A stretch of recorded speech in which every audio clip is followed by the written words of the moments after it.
My friends, through many centuries of religious history, one simple statement has been repeated so often that it has lost its true meaning.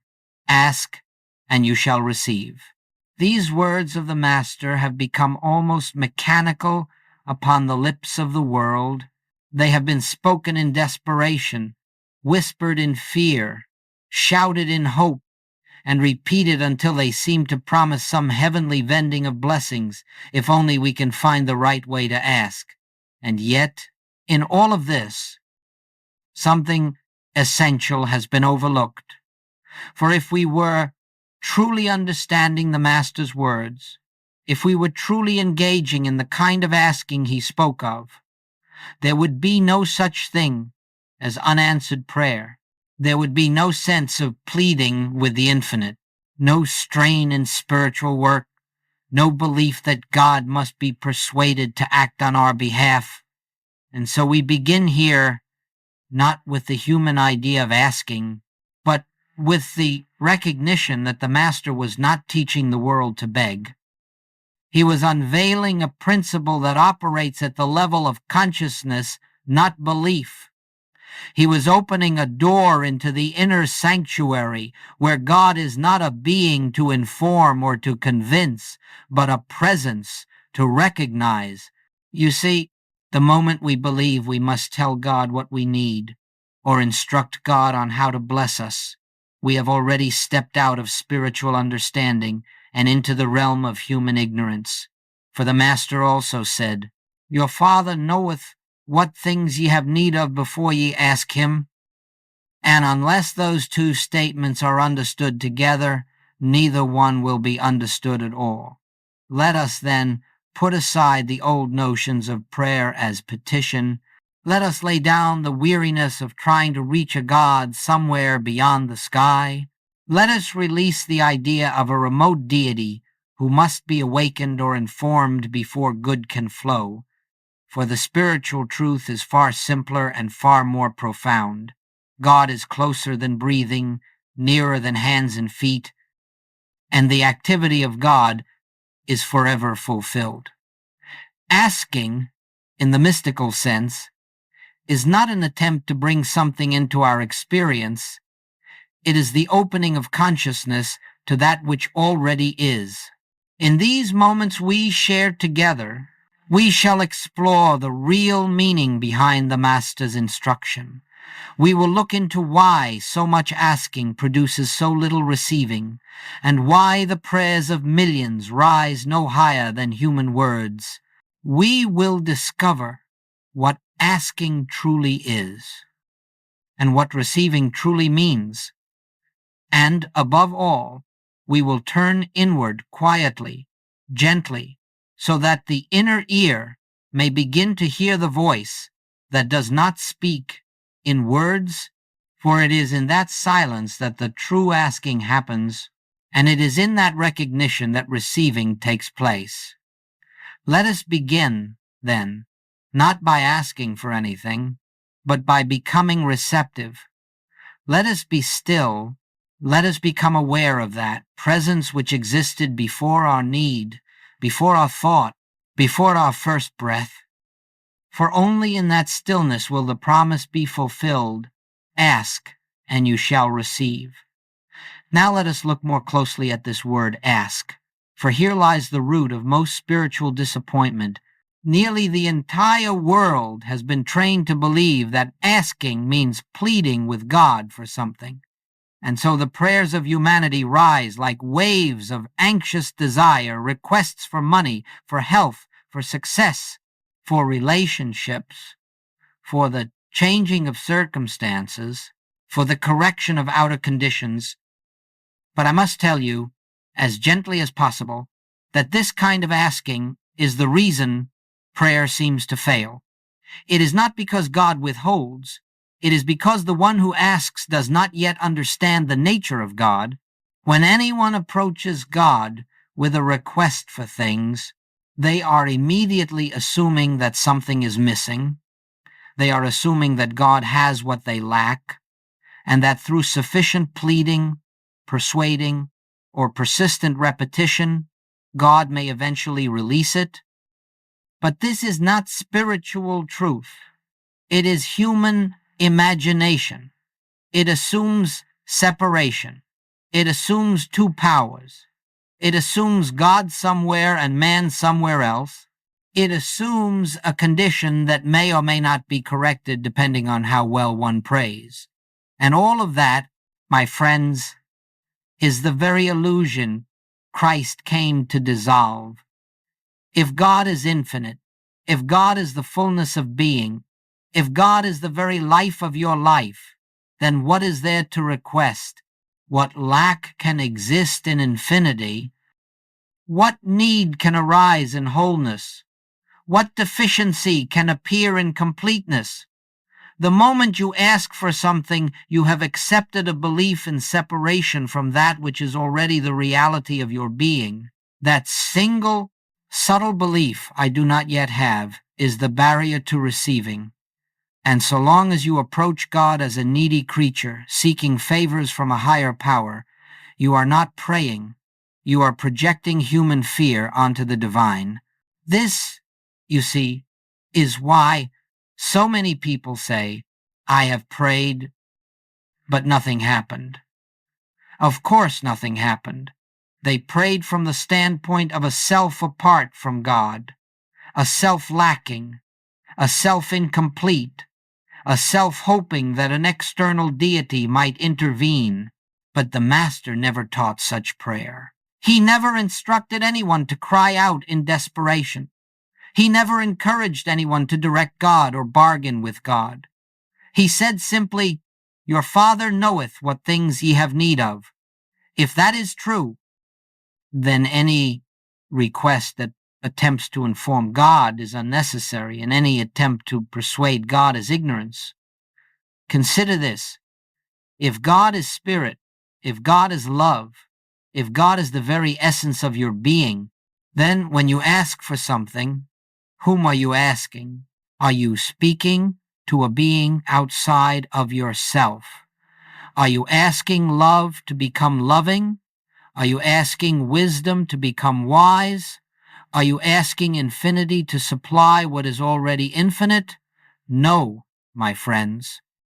All such asking stems from the false sense of I, the human, limited sense that believes it stands apart from the source of its own being, that I prays for things, that I begs, that I strives, but that I cannot receive because it does not know who it is. The tragedy is that the world has taken the most beautiful, mystical instruction ever given, ask and you shall receive, and turned it into a technique for acquiring things, but Jesus was not speaking to the outer man at all. He was speaking to the inner self, the one who does not lack, the one who does not fear, the one who does not plead. And until this inner self is recognized, all asking becomes a confession of separation, and all receiving becomes impossible. Let us understand this clearly. Every prayer that begins with God, please give me, is built upon a false premise. Every request that tries to change the outer condition while ignoring the inner truth is doomed to frustration, for true prayer never seeks to change the outer. True prayer reveals the inner. And until that distinction is understood, the spiritual life remains a struggle. So I say once more, the false meaning of ask creates spiritual failure not because God withholds, but because the individual prays from an identity that does not exist in truth. The moment you abandon the belief that God must be told or persuaded, you open yourself to the real meaning of asking, the silent, inner turning to the presence that already knows, already is, already fulfills. And it is there, in that shift of identity, that receiving begins. Now that we have set aside the old notion of pleading with God, let us come to the heart of this teaching, for unless we understand what the Master meant by ask, we cannot possibly understand what it means to receive. When Jesus used that word, he was not speaking of words, nor of thoughts, nor of the lips that form requests. He was speaking of a shift of consciousness, an inner turning, a movement away from the visible appearance to the invisible presence. And until this movement occurs, no amount of verbal asking will bear fruit. To ask, in the spiritual sense, is to turn within, quietly, without effort, without desire, without agenda, and to rest in the awareness that God is already here. Asking is the moment in which your attention withdraws from the outer world, from the problem, from the fear, from the desire, and sinks gently into the stillness of the spirit. This is the real asking, the only asking that has spiritual value. For the moment you turn within, you are acknowledging a truth that most of the world does not recognize, that God is not out there, but here, not future, but present, not conditional, but eternal. You see, the Master's language was always mystical. He spoke not to the outer ears, but to the inner hearing. When he said, ask, he was saying, become receptive. When he said, seek, he was saying, turn inward to the presence. When he said, knock, he was saying, open the door of your own consciousness and enter into the realization of oneness. Everything he taught was spoken from the standpoint of inner awareness, never outer effort. Asking, then, is not informing God of our needs. It is awakening ourselves to the presence that knows our need before we speak. Asking is not trying to bring God into our experience. It is recognizing that God has never been absent. Asking is not attempting to draw good into our lives. It is acknowledging that good is the very nature of our being. And because this is so true, asking is always silent. It has no form. It is an inner posture, an inner attitude, an inner opening. Let us understand this very deeply. The human mind cannot ask. The human mind asks for things, for conditions, for outcomes, for improvements. It cannot ask spiritually, because spiritual asking requires the dissolution of that mind, the quieting of its noise, the surrender of its desires. Only the soul can ask. Only the deeper self can open itself to its own source. Only the heart that has become still can receive the inflow of spiritual realization when you turn inward, not with words, but with receptivity. You have already asked. The moment you become quiet, you have asked. The moment you release the problem, you have asked. The moment you become aware of that invisible presence, however faintly, however imperfectly, you have asked. And this asking is the only asking that leads to receiving, because it is the only asking that recognizes the true relationship between God and man. Oneness, not separation. Do not think, then, that asking is something you do. Think of it as something you allow. You allow the mind to drop its concerns. You allow the heart to soften. You allow the presence to make itself known. You allow awareness to shift from outer appearance to inner reality. This is asking. This is the prayer of turning. This is the movement from the visible to the invisible, from the problem to the presence, from the human to the divine. And once this inner turning has taken place, even for a fraction of a moment, you have fulfilled the spiritual meaning of ask. Nothing more is required. Nothing more need be said. For the moment you have turned, you have already opened the door through which receiving can occur. Now, let us consider this word receive. for it too has been misunderstood by the world. When we hear the Master say, "Ask and you shall receive," we imagine that receiving means obtaining the very thing we asked for. We imagine that if we ask for health, we shall receive health. If we ask for abundance, we shall receive abundance. If we ask for peace, we shall receive peace. But this is not the nature of spiritual receiving. For spiritual receiving has nothing to do with acquiring and everything to do with awakening. It is not obtaining something we lack. It is becoming aware of what has always been present. To receive is not to get, it is to realize. It is the dawning within consciousness of a truth that has forever existed, but which we had not recognized. It is the lifting of a veil, the illuminating of awareness, the quiet unveiling of the presence that was never absent. The outer world may shift as a result, but the receiving itself is not the shift. The receiving is the inner realization that brings the shift to pass.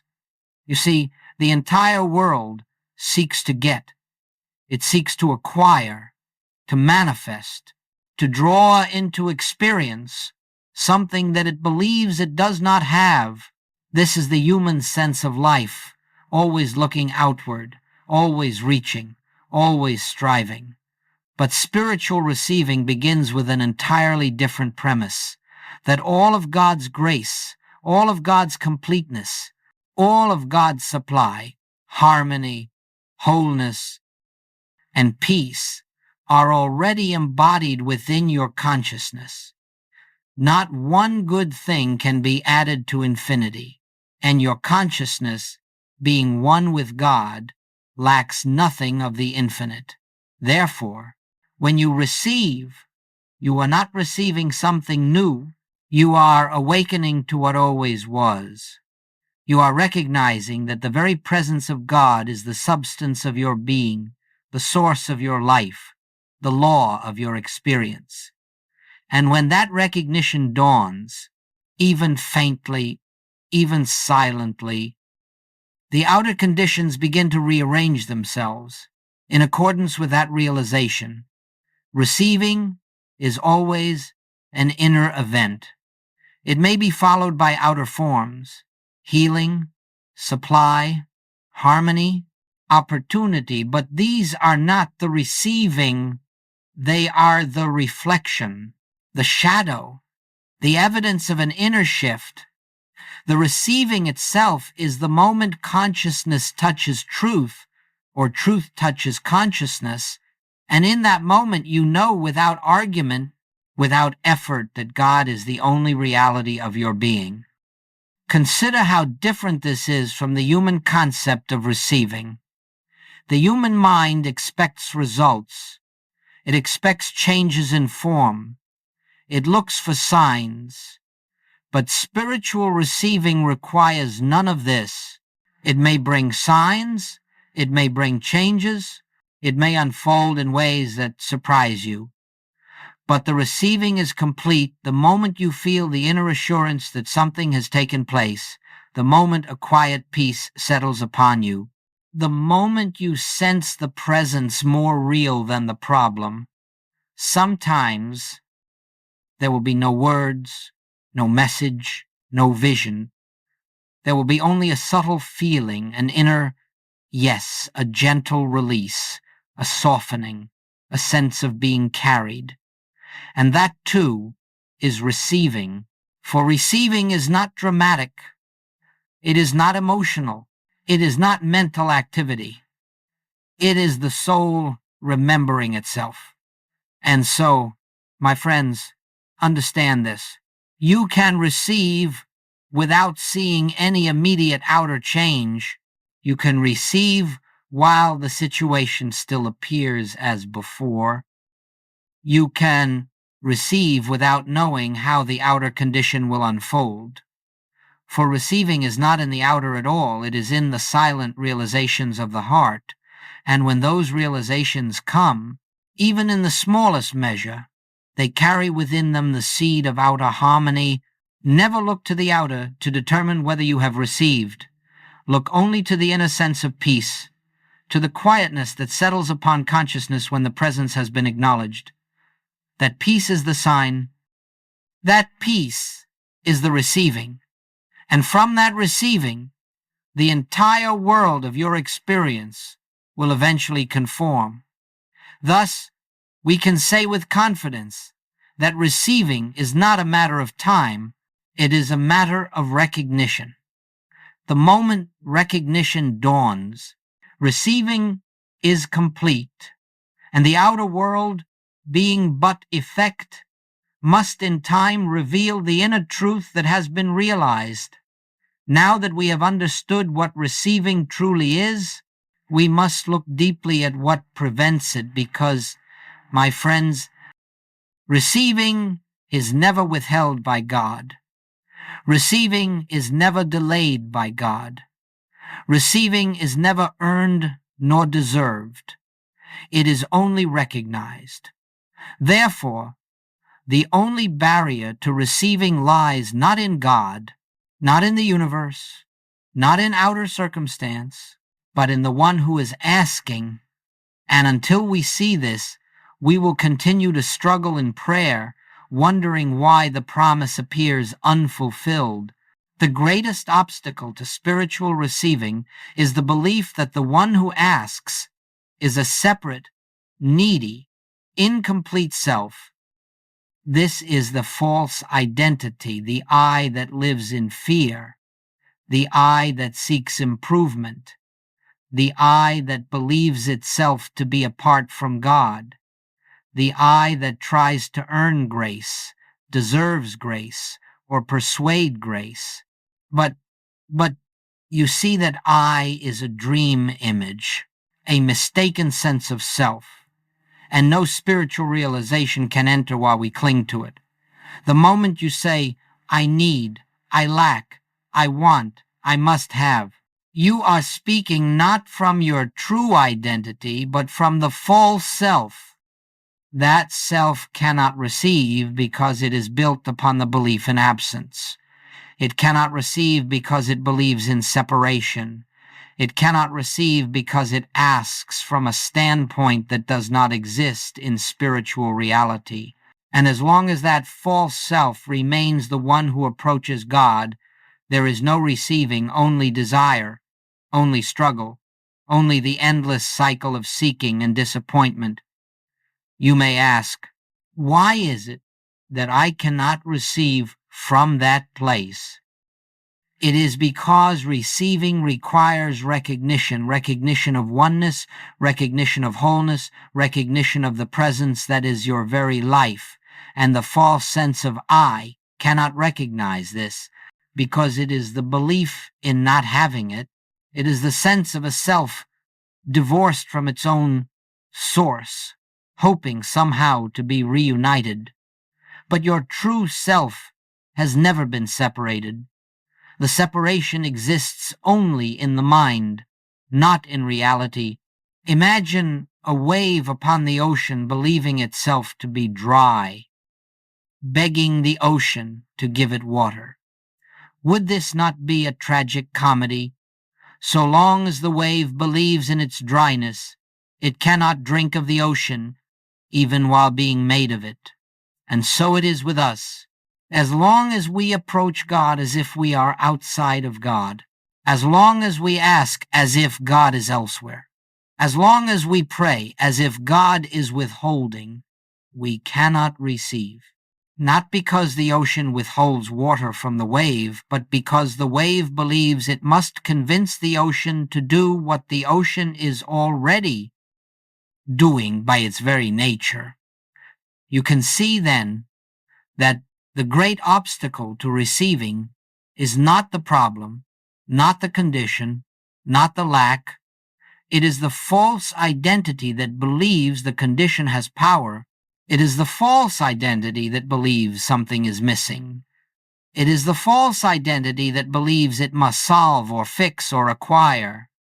As long as that false identity remains the asker, receiving cannot occur. Because receiving is the recognition of the truth that dissolves that identity. The false self prays for things.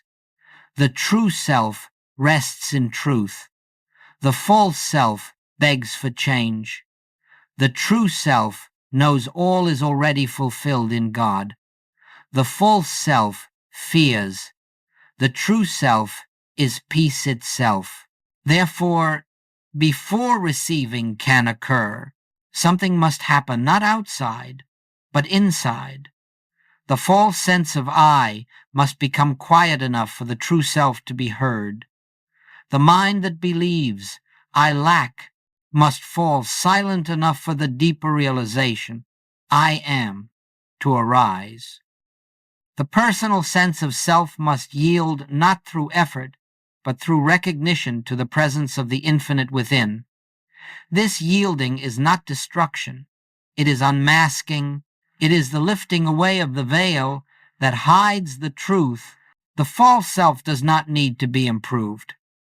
It needs to be seen for what it is, a misconception, and once it is seen, it loses its power. It can no longer be the one who asks. It can no longer block receiving. It dissolves in the light of the true identity, and when it dissolves, even for a moment, even for a breath, receiving is instantaneous, because receiving is nothing more than the revelation of what you have always been. The presence you have sought is the presence that has been seeking you. Thus I say to you, do not attempt to receive from the false self. Do not try to bring light into a darkness that exists only as a belief. Instead, turn within and let that false identity gently fall away. Become aware of the quiet self, the eternal self, the self that needs nothing from God because it is one with God. That self asks without asking, receives without waiting, and lives in the grace that has no opposite. Up to this point, we have spoken of principles, eternal truths that govern the relationship between God and man, between consciousness and experience.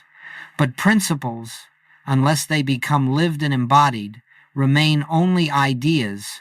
And so the question naturally arises, how do we practice this? How does one ask in the spiritual sense? How does one turn inward in such a way that receiving becomes possible? Let us enter now into a simple, gentle, yet profoundly transformative practice, not as a technique, but as an attitude of soul. The first step, my friends, is stillness, not the forced stillness of concentration, not the strained effort to quiet the mind, but the simple willingness to sit for a moment without reaching outward. You need not make the mind quiet. You need only refrain from feeding it. Sit and let the mind chatter, if it must. You remain the observer, not the participant. The very act of sitting in that willingness begins the inner turning. Something in you softens. Something quiet within begins to open. The second step is releasing all desire. Lay down, for this moment, every human wish, every fear, every request, every imagined need, not because these things are unimportant, but because they belong to the realm of the outer self, and the outer self cannot receive. For a few minutes, surrender the problem. Let the mind say, but what about? And let it say so without response. The more gently you release these concerns, the more deeply you turn toward the realm of spirit. The third step is the inward turning itself. This is not an action of the mind, but of awareness. You turn not outward to the world, not backward to memory, not forward to desire, but inward to the presence that is always here. How do you turn inward? By becoming aware that something within you is present before thought, beyond feeling, and beneath every appearance. If you simply rest your attention upon that inner sense of aliveness, that subtle awareness that I am, you have already begun the true asking. The fourth step is the real asking. At this point, no words are needed. Words belong to the human mind, and the human mind cannot approach God. The soul approaches God in silence. Yet, if a word or phrase arises naturally from the depths of your being, let it be a receptivity rather than a request. Speak, Lord, thy servant heareth. Here I am. Father, I am listening. These are not petitions. They are openings. They are the soul leaning into the infinite, not to get something, but to receive the awareness of what already is. Now comes the fifth step, resting in the invisible. This is the heart of the practice. You rest not in expectation, not in anticipation, not in hope, but in simple being. Let thoughts pass as clouds. Let sensations come and go. Let the body be at ease. You do nothing. You wait for nothing. You merely abide in that quiet awareness which is your true self. In that abiding, a subtle shift begins. Sometimes it is a warmth, sometimes a presence, sometimes a gentle peace, sometimes nothing at all, but a sense of spaciousness. This, my friends, is the inner sanctuary. The sixth step is receiving, though no outward sign may indicate it. Receiving is the moment when you feel the slightest touch of peace, the faintest sense of assurance, or simply a deep quietness that was not there before. It may come as a whisper of knowing all is well. It may come as a lifting of concern. It is done. Or it may come as no message, no words, but a simple release, a sense that something has shifted within, even if you cannot name it. This is receiving. It is the soul recognizing its own completeness. And finally, the seventh step, allowing the outer world to adjust itself. Do not rush from your meditation seeking results.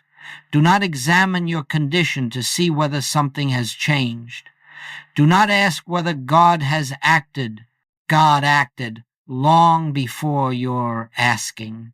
All that happens now is that your outer experience begins to reflect the inner realization. The world will rearrange itself in due course, not because you prayed for change, but because you became receptive to truth. Your very consciousness has been touched, and the outer world must eventually conform to the new vibration. Understand that this practice is not a ritual. It is not something you must perfect. It is an attitude, a posture of soul. You may sit for 5 minutes or for 50. You may experience profound peace or only a momentary quietness. None of this matters. What matters is that you turn, however briefly, toward the invisible. That turning is the asking. The peace that follows is the receiving. The outer harmony that unfolds is the demonstration. Practice this gently, my friends, not as a way to get, but as a way to know.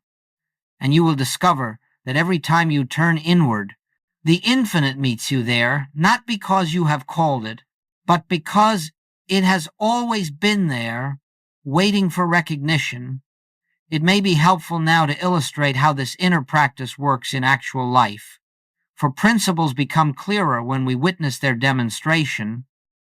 I wish to share with you, not as a miracle story, nor as something to be admired, but as a simple example of spiritual law in operation, a moment in which asking and receiving occurred in their purest form. Some years ago, a woman came to me not for healing, not for supply, not for guidance, but because she believed she had reached the end of every resource available to her. The world had closed in around her. Her business was failing, her health was deteriorating, and the weight of anxiety seemed to crush her very breath. She told me, Joel, I have prayed every prayer I know. I have repeated every affirmation. I have visualized, begged, pleaded, and still nothing changes. What could I say to her? That she must pray harder, that she must declare truth more forcefully, that she must hold firmer to her affirmations.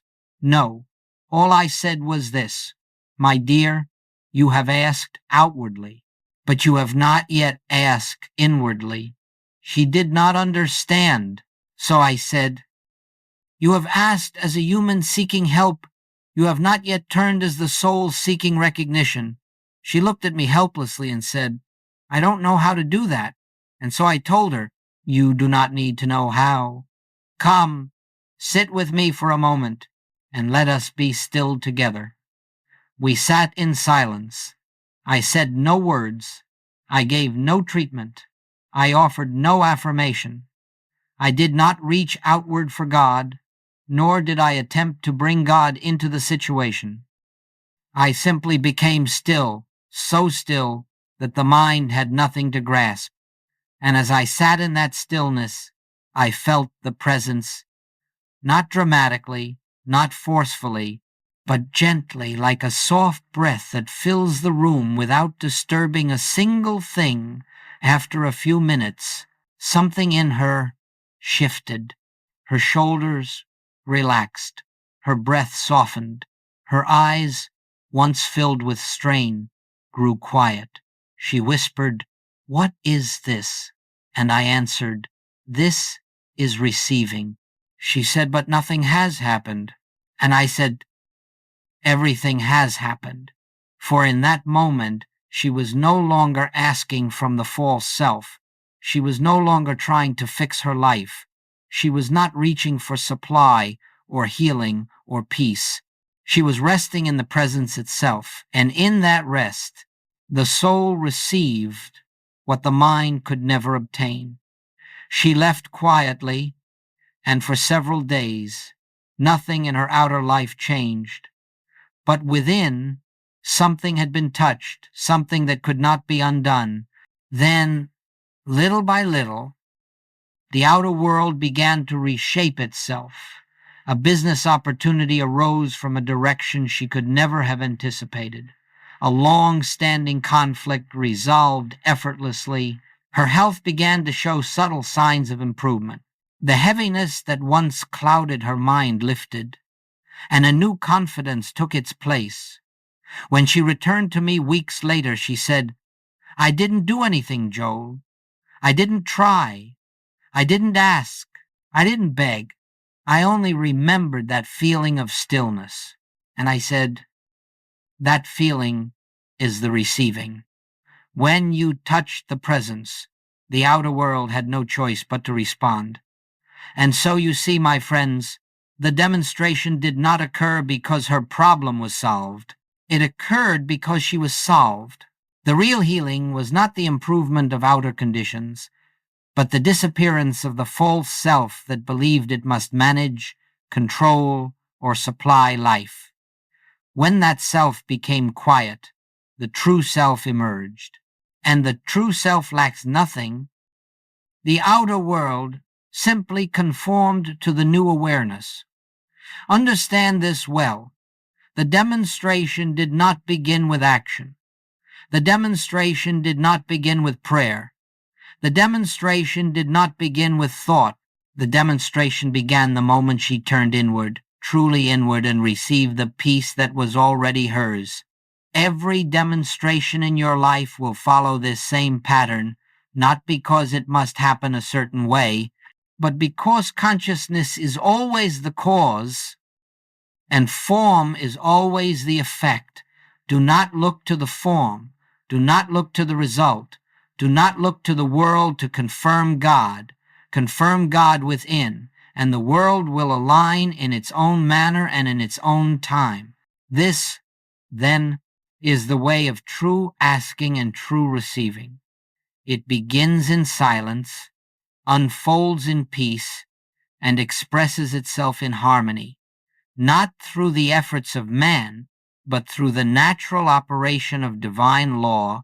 Up to this point, we have spoken of asking and receiving as moments of stillness, moments of realization, moments in which the veil is lifted and the presence becomes tangible. But the spiritual life is not built upon isolated moments. It is built upon a state of consciousness. And so the question arises, what happens after receiving? How does life unfold when one begins to live from the inner awareness rather than the outer appearance? The first and most profound change is this: you no longer approach life with fear. Not because the world has suddenly become gentler, not because circumstances always appear favorable, but because you have discovered that the real source of your being is not in the world at all. When you have received even once, even faintly, the assurance of the presence, fear loses its authority. It may knock upon the door of thought, but it finds no dwelling place within you. You have touched something deeper, something eternal, something that cannot be shaken by events. This does not mean problems disappear. It means they no longer define you. It does not mean circumstances cease to challenge you. It means they no longer control you. You meet life not with panic or reaction, but with a quiet turning inward, again and again, knowing that every appearance is but that an appearance and that the truth of your being remains untouched. The second change is that you stop living by effort and begin living by grace. Human life is filled with striving, planning, controlling, manipulating, attempting to force outcomes through personal will. But once you have tasted receiving, you begin to realize that the personal will has never been the source of harmony. You begin to see that your greatest breakthroughs came not when you struggled, but when you surrendered, not when you commanded, but when you allowed. And so a new way of living emerges, more peaceful, more spacious, more aligned. You take the actions that are needed, but you take them without strain. You make decisions, but you make them without fear. You move through your day with an inner poise, because you know that you are not the actor, you are the instrument through which the infinite performs its own work. The third change is this: you stop seeking spiritual experiences. Stop seeking spiritual demonstrations. Stop seeking signs or proofs or assurances. For once you have turned within and received the faintest whisper of the presence, the search is over. You may continue to deepen in realization, but you no longer search for God as if God were missing. You no longer look outward for fulfillment, for now you know that fulfillment is the nature of your own being. I do not say that you will no longer have desires or aspirations, but those desires will no longer arise from emptiness. They will arise from the fullness of being, which means they will unfold naturally, without the strain of personal will. You will find that much of what you once pursued now comes to you effortlessly, not because you seek it, but because your consciousness has become a welcoming place for harmony to express itself. The fourth change is perhaps the most beautiful. Your relationships transform. When you live as one who receives, you no longer look to another person to complete you, to reassure you, to validate you, or to supply what you believe you lack. You meet others not from need, but from fullness. You see them not as separate minds and personalities, but as expressions of the same presence that animates you. And in that seeing, judgment dissolves, fear dissolves, expectation dissolves. What remains is love, not emotional dependency, not attachment, but the quiet recognition of the one appearing as the many. Finally, you discover something rare in this world, a continuity of inner peace, not the peace that comes when everything is going well, not the peace that depends upon the absence of conflict, but the peace that remains even when the waves of life rise. This peace is not produced by thought. It is not the result of affirmations or mental control. It is the natural fragrance of a consciousness that has turned inward and received the presence. It is the peace that Christ spoke of when he said, "My peace I give unto you," a peace that the world cannot give and the world cannot take away. This, then, is the life of one who receives, a life rooted in the invisible, guided by inner knowing, sustained by grace, undisturbed by appearances, and illumined by the awareness of oneness. Not a life free from challenges, but a life in which challenges become opportunities for deeper realization. Not a life without action, but a life in which action flows from the quiet center of being. When you begin to live this way, the promise of "ask and you shall receive" ceases to be a command or an instruction. It becomes a description of how the universe operates. It becomes a law written upon the heart.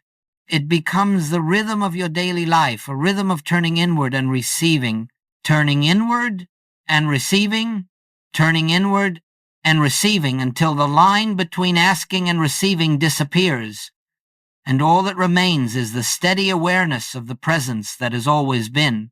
And now, my friends, we come to the close of this teaching, not the end of the journey. For the journey of spirit has neither beginning nor end, but the close of our shared contemplation in this moment of time. What remains is a simple invitation, a call that has echoed throughout the centuries, a call that every mystic has heard and every seeker must eventually answer. Turn within. Listen. Be still. You may forget every word I have spoken. You may forget every principle, every explanation, every story, but if you remember this one thing, you will remember the essence of the infinite way. God speaks in silence, and only in silence can you hear. No book, no teacher, no outer method can replace this inner listening. Everything else is preparation for it. Everything else is a pathway leading you to the door. But only inner listening opens the door itself. You have learned what it means to ask, not to beg, not to plead, not to attempt to move an external God, but to turn inward in receptivity. You have learned what it means to receive, not to acquire, not to manifest, not to change the outer world by force, but to awaken to what already is. You have learned that the greatest barrier to receiving is the false sense of self, and that when that self becomes quiet, the true self stands revealed. You have learned how to practice gently, naturally, without strain, without ritual, without effort. You have learned what it looks like when spirit demonstrates itself in your life, not through magic, not through miracles, but through the natural unfolding of divine order. But now, I say to you, do not stop here. Do not let this teaching remain as mere inspiration or pleasant thought. Take it into your daily life, not as a task, not as a burden, not as a discipline, but as a remembering. Let the inner turning become your first response to life. Let the silence become your refuge. Let the presence become your constant companion. There will be days when the mind is noisy and the world presses heavily upon you. There will be moments when fear arises, when doubt whispers, when the old habit of seeking outward attempts to take hold once more. When that happens, do not struggle. Do not condemn yourself. Simply turn again, however briefly, toward that quiet center within. Even a moment's remembrance is enough. Even the faintest whisper of the presence is enough. Grace does not measure your worthiness. Grace flows simply because you are. The call to inner listening is not a demand, it is an invitation. It is not an obligation. It is a return to your true home. It is the soul's natural movement toward its source, although the source has never left you. Every time you turn inward, you are not approaching God from a distance. You are awakening to God at the very place where you already are. And so, as we conclude, I say to you, not go and seek God, but go and recognize God. Go and recognize that the presence you have sought is the presence that has been seeking you. Go and recognize that every breath carries the whisper of the infinite. Go and recognize that the kingdom is not something you enter, it is something you allow to be revealed. Let these words rest gently upon your heart. Ask not with words, but with stillness. Receive not with expectation, but with awareness. Live not as a seeker, but as one who has found. And as you move through the days to come, remember this truth. The presence goes before you. The presence walks with you. The presence lives as you. You need only be still and listen. This is the call. This is the way. And this, my friends, is the eternal promise fulfilled within you.